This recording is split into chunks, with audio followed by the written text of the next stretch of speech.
இது வந்து 10ஆம் வகுப்பு 10th ஸ்டாண்டர்டோடைய கணக்கு பேஜ் நம்பர் 43ல் இரு மிகை முழுக்களின் மீப்பெரு பொது வகுத்தி அப்படிங்கிறது என்னதுன்னா HCF 1 எனில் அவ்விரு எண்களும் சார்பகா எண்கள் எனப்படும் அப்படின்னு கொடுத்துருக்காங்க.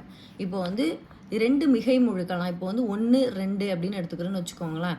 இதோடைய HCF எனக்கு என்னவா இருக்கும் அப்படின்னா மேக்ஸிமம் பெரிய நம்பரில் எனக்கு எதால் டிவைட் ஆகணும், 1ஆல் தான் டிவைட் ஆகும். அந்த மாதிரி ஆகிறது இந்த HCF 1ன்னு கிடச்சிருச்சுங்களா. இந்த மாதிரி இருக்கிற நம்பர் இந்த 1 2 அப்போ நான் என்னன்னு சொல்வேன்னா சார்பகா என்னன்னு சொல்லுவேன். இது புக்கில் வந்து இந்த உங்களுக்கு தெரியுமா அந்த இதில் வந்து கொடுத்துருந்தாங்க. ஸோ அதை ஹைலைட் பண்ணி எடுத்திருக்கேன். சார்பகா எண்களுடைய HCF என்னன்னு கேட்டாலும் நமக்கு ஒன்று தான். இல்லை 2 இரு மிகை முழுக்களினுடைய மீப்பெரு பொது வகுத்தி அப்படிங்கிறது ஒன்றா இருந்துச்சு அப்படின்னா அந்த எண்ணெய் என்னவா தான் இருக்கும், ஒரு சார்பகா எண்ணாக தான் இருக்கும். அதான் ஒன்னாலையும் தன்னாலையும் வகுபடக்கூடிய எண்ணாக மட்டும்தான் இருக்கும் அப்படிங்கிறதான் இதோடைய விளக்கம். இப்போ நம்ம கணக்குள்ளே போயிடலாம். இது என்னென்னா எண்களும் தொடர் வரிசைகளும் அப்படிங்கிற டாபிக் உள்ள வரும். பயிற்சி 2.1 ஆல்ரெடி நம்ம 2.2 போட்டு இப்போ 2.1 பார்ப்போம். அதில் இப்போ ஃபஸ்ட்டு கணக்கு பாருங்கள். பயிற்சி 2.1ல் முதலாவது கணக்கு, அதே பேஜ் நம்பர் 43 தான்.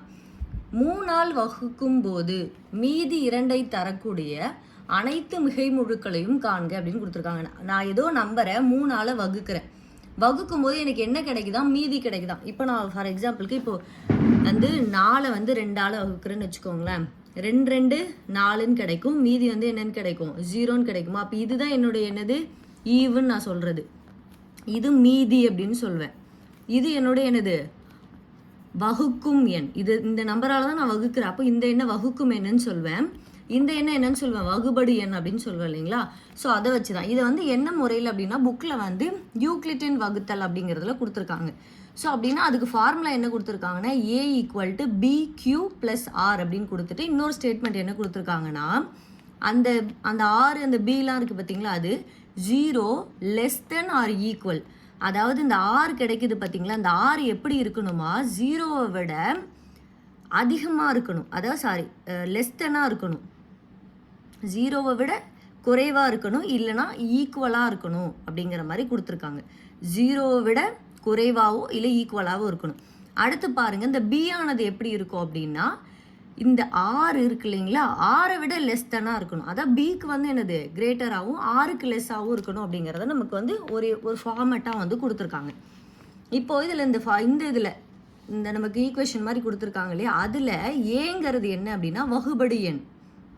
அதான் எந்த நம்பர் வகுக்கக்கூடியதாக இருக்குது. இப்போ இந்த 4 இருக்கு இல்லைங்களா, அதுதான் அந்த வகுபடி எண்.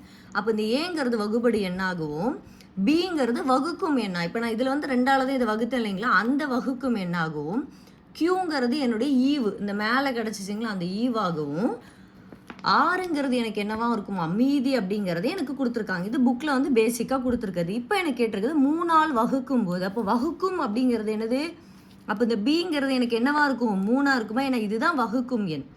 அடுத்தது மீதி 2ஐ தரக்கூடிய அப்படின்னு கொடுத்துருக்காங்க. மீதிங்கிறது எனக்கு என்னது 6, அப்போ 6ங்கிறது எனக்கு 2. இப்போது நான் இதில் என்ன வச்சுக்கிறேன் அப்படின்னா இந்த ஃபார்முலா எனக்கு என்னது, இந்த ஃபார்மேட் A = BQ + R. ஏ எனக்கு வகுபடு எண் என்னதுங்கிறது எனக்கு தெரியுமானா தெரியாது. ஸோ நான் ஏனே வச்சுக்கிறேன். பிங்கிறது என்னது வகுக்கும் எண், அந்த எண்ணை எனக்கு என்னது 3ங்கிறது, அப்போ அந்த 3ங்கிறத போட்டேன். Q அப்படிங்கிறது என்னது ஈவு எனக்கு தெரியாது, ஸோ Qன்னே வச்சுக்கிறேன். ப்ளஸ் ஆறுங்கிறது எனக்கு என்னது மீதி, அதுவும் தெரியாது. எனக்கு கொடுத்துருக்கதே வகுக்கும் எண்ணும் மீதியும் மட்டும்தான் கொடுத்துருக்காங்க. அதை நான் அப்படியே வந்து என்ன பண்ணிக்கிட்டேன், அப்படியே வந்து சப்ஸ்டியூட் பண்ணியாச்சு. இங்கே வந்து 6ங்கிறது வந்து எனக்கு 2 அப்படிங்கிறதையும் வந்து என்ன பண்ணியிருக்காங்க கொடுத்துருக்காங்க. ஸோ இருக்கட்ட அப்போ இப்போது எனக்கு என்ன கேட்டிருக்காங்க, தரக்கூடிய அனைத்து மிகை முழுக்களும் தான் கேட்டிருக்காங்க.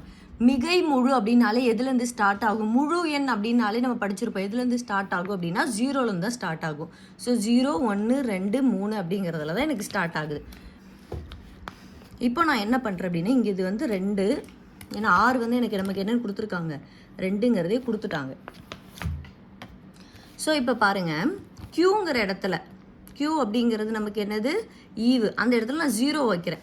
அப்போ 0 வைக்கும்போது இந்த ஃபார்மேட் தான் நம்ம எடுத்துக்கிறோம். 0 வைக்கிறப்ப எனக்கு ஃபார்முலா என்னது ஏ எனக்கு என்னன்னு தெரியுது, A = 3 0 நான் சப்ஸ்டியூட் பண்ணுறப்ப +2 அப்படின்னு போட்டுறப்போ என்ன கிடைக்கும், 0 × anything 0 + 2 ஆன்சர் என்னது 2ன்னு கிடைக்குது. அடுத்தது அதே Qவை நான் என்னென்னு பண்ணுறேன் 1ன்னு வைக்கிறேன். அப்போ A ஈக்குவல் டு 3, Qங்கிற இடத்துல 1 போடுறேன், ப்ளஸ் 2, 3 × 1 3 ப்ளஸ் 2, அப்போ 2 சேர்த்து 5ன்னு கிடைக்குது. அடுத்து Qங்கிற இடத்துல 3ன்னு போடுறேன். A இந்த ஃபார்மேட் A ஈக்குவல் டு 3, Qவோட வேல்யூ என்னது 2 ப்ளஸ் 2, அப்போ 3 2 6 ப்ளஸ் 2 8ன்னு கிடைக்கும். அடுத்து Qங்கிற இடத்துல 3ன்னு போடுறேன். அப்போ A ஈக்குவல் டு 3, Qவோட வேல்யூ 3ன்னு போடுறேன், ப்ளஸ் 2 9 ப்ளஸ் 2 எனக்கு 11 அப்படின்னு கிடைக்கும். அப்போது இதுதான் என்னுடைய என்ன கேட்டிருக்காங்க, நான் 3ஆல் வகுக்கிறப்போ எனக்கு மீதிங்கிறது 2 தரக்கூடிய மிகை முழுக்கள். அப்போ நான் இங்கே என்ன பண்ணியிருக்கேன், அதான் போட்டிருக்கேன், நான் 3ஆல் வகுக்கிறப்போ 2 மீதியாக தரக்கூடிய மிகை முழுக்களை நான் எனது 1 2ன்னு வச்சுக்கிறப்போ எனக்கு ஆன்சர் என்னவா கிடைக்குது, 2 5 8 11 அப்படிங்கிற மாதிரி கிடைச்சிட்டே போயிருக்கும். ஸோ இந்த எண்களை 3ஆல் வகுக்கும் போது எனக்கு என்ன கிடைக்குமா, மீதி 2 தரும் அப்படின்னு கொடுத்துருக்காங்க. ஸோ நீங்கள் இந்த நம்பரை ஒன்றையும் 3ஆல் வச்சு நீங்கள் வகுத்து பார்த்தீங்க அப்படின்னா உங்களுக்கு என்ன ஆன்சர் கிடைக்கும், உங்களுக்கு 2 தான் மீதி அப்படிங்கிறது கிடைக்கும். ஸோ இதுதான் இந்த ஆன்சர். நமக்கு இந்த ஃபார்மெட் மட்டும் என்னன்னு தெரிஞ்சு, இந்த ஈக்குவேஷன் மட்டும் என்னன்னு தெரிஞ்சு, அதுனா என்ன, ஏனா என்ன, பீனா என்ன, கியூனா என்ன அப்படிங்கிறத நம்ம போட்டோனாலே நமக்கு வந்து ஆன்சர் கிடச்சிரும். இது புக்கில் கொடுத்துருக்கிற அந்த மாடலுடைய அதே சேம் ஃபார்மெட்.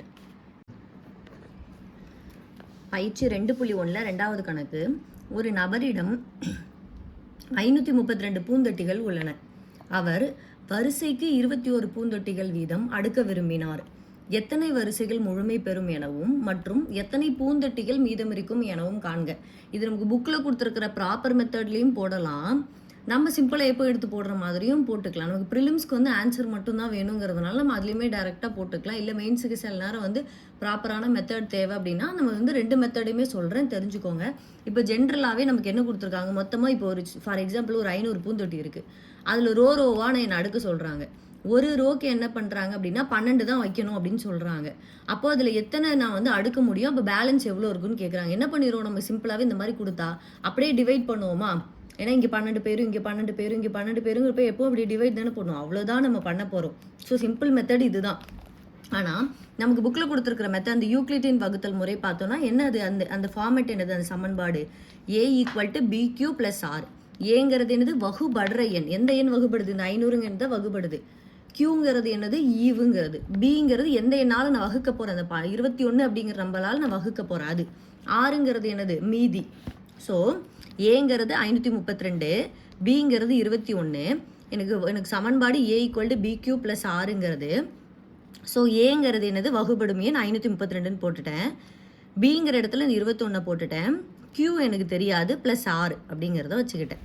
இப்போ என்ன பண்ணலாம், இப்படி கொடுத்துருந்தாங்க அப்படின்னாலே Q எனக்கு தேவைங்கிறதுனால Q வந்து எனக்கு என்னது 25 அப்படி. அது இந்த 25 எப்படி கண்டுபிடிச்சோம் அப்படின்னா ஒன்றுமே பண்ணல. இப்படி நேராக இருந்தால் நம்ம என்ன பண்ணுவோம், இதையும் அடிப்போமா. ஸோ எனக்கு ப்ராப்பராக மீதி தெரியணும் அப்படிங்கிறதுனால என்ன பண்ணுறேன், நான் வகுத்தல் முறை கொண்டு போகிறேன். அப்போ 532 21ஆல் வகுக்கிறேன். என்ன கிடைக்கும், 2 தடவை 42ன்னு கிடைக்குமா, 21 × 2 42. மீதி எவ்வளோ கிடைக்கும், 3ல் 2 போச்சுன்னா 1, 5ல் 4 போச்சுன்னா 1. அப்படியே இந்த 2 இறக்கிக்கிறேன், 112. அப்போது 2 நான் இந்த 21 என்ன பண்ணுறேன், 21 × 5னா 105ன்னு வரும். அப்போது 21 5 105ன்னு போட்டுக்கிறேன். மீதி எவ்வளோ, 7. அப்போது என்ன பண்ண முடியும், 25 ரோலை என்னால் என்ன பண்ண முடியும், அந்த பூந்தொட்டிகளை அடுக்க முடியுங்கிறத எனக்கு Qங்கிறத என்னுடைய ஈவு, ஆறுங்கிறது மீதி. ஸோ அப்போ முழுமை பெறும் வரிசை அவங்க என்ன கொடுக்குறாங்க, 532 பூந்தொட்டி இருக்கு இல்லையா, அது 25 வரிசையில் எனக்கு வரிசைக்கு 21 அடுக்க முடியும். மீதி எவ்வளோ பூந்தொட்டிகள் இருக்கும் அப்படிங்கிறது என்னது, எனக்கு 7. இதெல்லாம் ஞாபகம்னாலும் பரவாயில்ல, நமக்கு ப்ரிலிம்ஸ்க்கு என்னது ஒன்றுமே இல்லை. இந்த மாதிரி கொடுத்துட்டு இவ்வளோ கொடுத்துட்டு இந்த ரோலை எத்தனை அடுக்க முடியும், எத்தனை பேர் உட்காருவாங்க, மீதி எத்தனை பேருக்கு சேர் கிடைக்காது, இந்த மாதிரிலாம் கொடுத்துருந்தாங்கன்னா அவங்க கொடுத்துருக்கிற நம்பர், இந்த சின்ன நம்பர் இருக்கீங்களா, அதை அந்த பெரிய நம்பரால் அப்படியே வகுக்குத்துருங்க. எத்தனை முழுமையாக உள்ள பூந்தொட்டிகள், எத்தனை ரோ, வரிசைக்கு எத்தனை, நம்ம வந்து எத்தனை பேரை அடுக்கணும் அப்படிங்கிறதால வகுத்துட்டிங்கன்னா நமக்கு கிடைக்கிது பார்த்தீங்களா ஈவு, அதுதான் முழுமை பெறக்கூடியது. கிடைக்கிற மீதி இருக்குது பார்த்தீங்களா, அதுதான் பேலன்ஸ் இருக்கக்கூடியது. அவ்வளோதான், சிம்பிள் தான். இப்போ 3வது கணக்கு. தொடர்ச்சியான இரு மிகை முழுக்களின் பெருக்கற் பலன் 2ஆல் வகுபடும் என நிறுவுக அப்படின்னு கொடுத்துருக்காங்க. மிகை முழுக்கள் முழு எண்ணாலே எதில் ஸ்டார்ட் ஆகும், 0லேருந்து ஸ்டார்ட் ஆகுமா, அப்போ மிகை முழுக்கள்ங்கிறது 0, 1, 2, 3ங்கிறது. இதனுடைய 2 தொடர்ச்சியான 2 நம்பருடைய பெருக்கல் பலன் எனக்கு என்னவா இருக்கும் அப்படின்னா 2ஆல வகுபடக்கூடியதாக இருக்கும்னு கொடுத்துருக்காங்க. இவங்க வந்து நம்ம பார்க்க வேண்டியது என்ன அப்படின்னா, மிகை முழுக்களுடைய ஆரம்பத்திலிருந்து அப்படிங்கிற மாதிரிலாம் கொடுக்கல. ஏதாவது 2 மிகை முழுக்கள், தொடர்ச்சியான 2 மிகை முழுக்கள் தான் கொடுத்துருக்காங்க. அதனால நான் என்ன பண்ணிக்கிறேன், இப்போ 0 × anything எல்லாம் 0 தான் வரும் அப்படிங்கிறதுனால அடுத்த 2 தொடர்ச்சியாக இருக்கிற 2 நம்பரை நான் எடுத்துக்கிறேன். அப்போ 1 பெருக்கல் 2ங்கிறது 2ன்னு வரும். இதனால் 2ஆல் வகுக்க முடியுமானா கீழே /2 போட்டிங்கன்னா 1ன்னு ஆன்சர் கிடச்சிரும். அடுத்தது பாருங்க, அடுத்து 4, 5ன்னு வச்சுப்போம். அதுவும் தொடர்ச்சியானது. 4, 5ன்னு வச்சோன்னா 4, 5 20ன்னு கிடைக்கும். /2 போட்டோன்னா என்ன கிடைக்கும், நமக்கு 10ன்னு கிடைக்கும். அப்போ இது 2ஆல் வகுபடுது. ஏன் நீங்கள் 0வால் இது டிவைட் ஆகலன்னு நினைக்கலாம். இவங்க வந்து மிகை முழுக்களுடைய ஆரம்பத்துலேருந்துன்னு கொடுக்கல, ஏதாவது 2 தொடர்ச்சியான மிகை முழுக்களுடைய பெருக்கல் பலன் 2ஆல் வகுபடுமான்னு தான் கேட்டிருக்காங்க. அது வகுபடும். ஏன்னா மற்ற நம்பர்லாம் நீங்கள் 2 2 இப்போ 3 4 3 என்னது ஒரு 12ன்னு வரும். அதையும் 2ஆல் நம்மளால் என்ன பண்ண முடியும், வகுக்க முடியும். ஸோ மற்றெல்லாம் வகுபடுமானா எனக்கு வகுப்படும். அதனால் இது கரெக்டாக அப்படின்னு கேட்டால் கரெக்டு தான். இதான் இதோட ஆன்சர். 5வது கணக்கு, எந்த மிகை முழுவின் வர்க்கத்தையும் 4ஆல் வகுக்கும்போது மீதி 0 அல்லது 1 மட்டுமே கிடைக்கும் என நிறுவுகன்னு கொடுத்துருக்காங்க. மிகை முழுனா நமக்கு என்னது, 0லேருந்து ஆரம்பிக்குது. 0, 1, 2, 3, 4, 5 அப்படின்னு ஆரம்பிச்சுட்டு போகுது. அதோடைய வர்க்கமாக நான் ஃபார் எக்ஸாம்பிள் 4 எடுத்துக்கிறேன். 4உடைய வர்க்கம் 4 ஸ்கொயர். அப்போ 4 16. அதனை எதால் வகுக்கணுமா, 4ஆல் வகுக்கணுமா. அப்போ 1 4 4 16 அப்படின்னு கிடைக்கும்.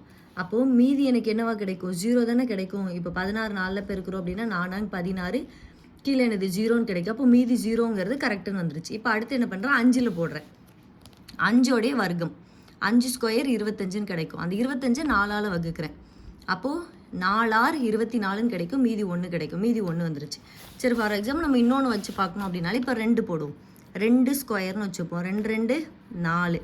அந்த 4ஐ திருப்பி நான் 4ஆல் வகுக்கும்போது எனக்கு மீதி என்ன தான் கிடைக்கும், 4 வந்து நான் 4 1 4ன்னு கிடைக்கும். மீதி 0ன்னு கிடைக்கும். அப்போ இப்போது 0 தானே வருது. இதை நிறுவ சொல்லியிருக்காங்க, ப்ரூஃப் பண்ண சொல்லியிருக்காங்க. இது எனக்கு கரெக்டுங்கிறது எனது ப்ரூஃப் ஆயிருச்சு. ஏதோ ஒரு மிகை முழுவினுடைய வர்க்கத்தை நான் 4ஆல் வகுக்கப்புறம் எனக்கு என்ன கிடைக்குது, அது 0 இல்லைனா 1 தான் கிடைக்குதுங்கிறது எனக்கு ப்ரூஃப் ஆயிருச்சு.